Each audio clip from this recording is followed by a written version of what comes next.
ายดีพ่อแม่พี่น้องฟองฝ่ายและหมู่เพื่อนหมู่ทุกคนนี่มาพบกับข้าพเจ้าอีกแล้วเนาะมื้อนี้แล้วก็มีคอมเมนต์หนึงคอมเมนต์ว่ากินหญ้าให้เบิ่งได้ว่าสิมาเลย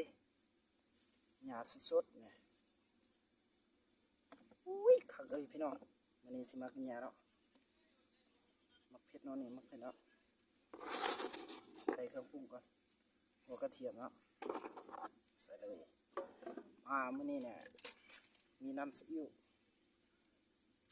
ใส่จักหน่อยอุ้ยรับประกันแซ่บเลยพี่น้อง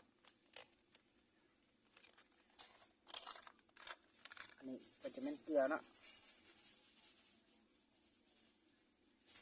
ใส่ลงไปโอ้ยมีผักหอมแต่น้ำเนาะ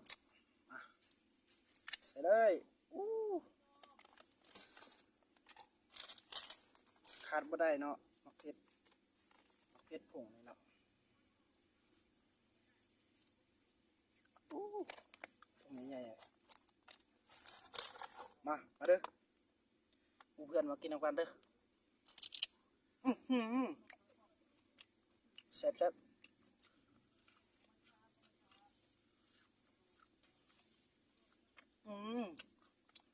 ถ้ามีน้ำตาลใส่ก็จะแซ่บเนาะ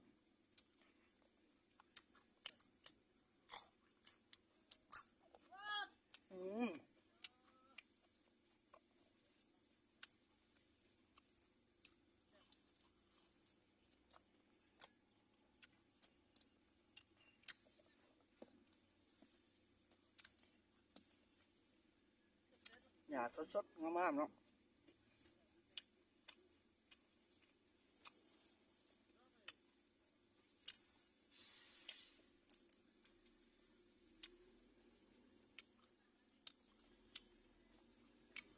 กินเฟืองจนอิ่มยังถือเขาถิ่นบ่เคยหัวสาผสมกับหญ้าเนาะเดี๋ยวนี้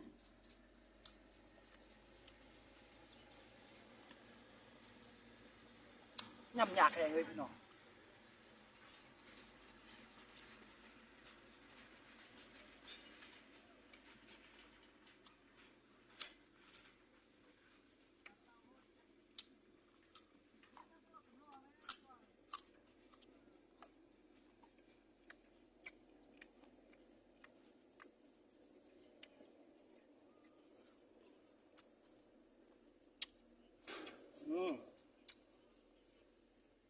เดี๋ยวนี้เขาก็อยู่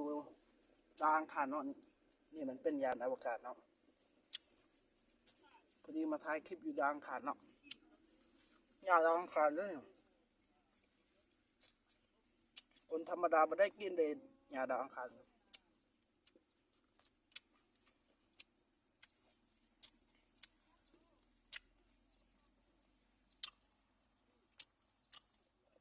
แซ่บมันยำยากพี่น้อยยากนิดนึงเนาะ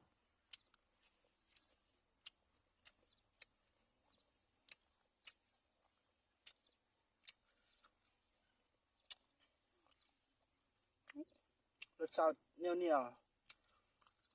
คือไก่ป่าเนี่ย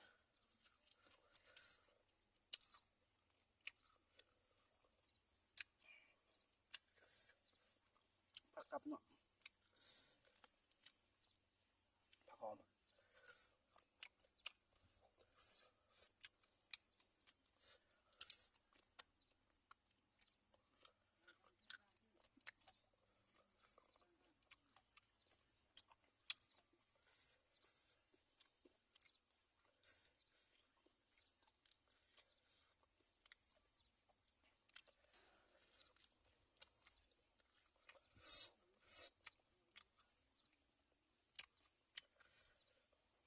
ปกหยาอ่อนๆงามๆ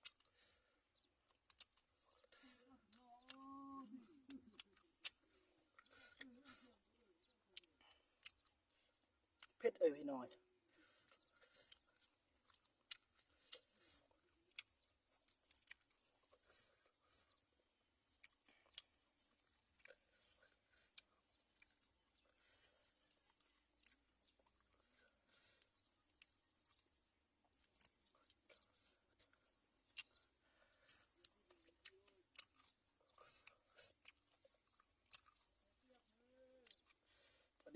FC คนหนึ่งเขาคอมเมนต์ว่า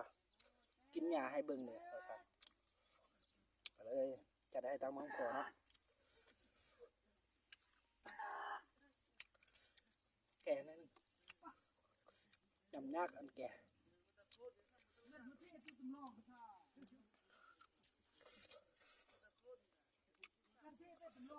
อื้อหือทำ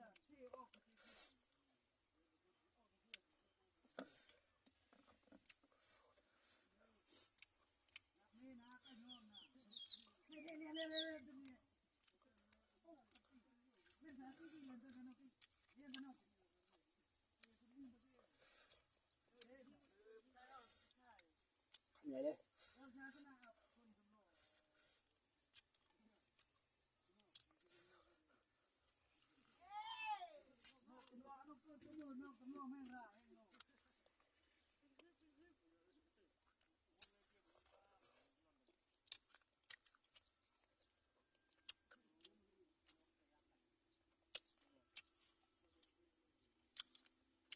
แซ่บอีหลีเลย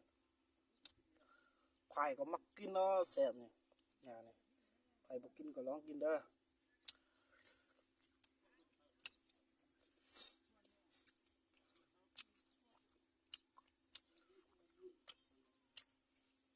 กินหมดถ้วยหนึงนะ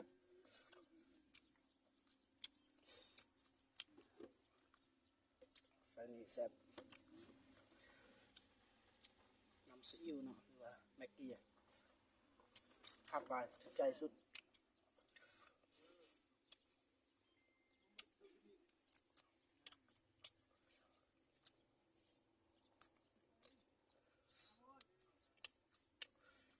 คลิปนี้ก็คงต้องจบสันนี้เนาะเป็นยังไงก็ฝากกดไลค์กดแชร์กดติดตามไปเด้อถ้าอยากให้กินหยังก็คอมเมนต์ลงมาถ้ากินได้ก็สิกินให้เบิ่งกินบ่ได้ก็ขอโทษขออภัยนะเด้อ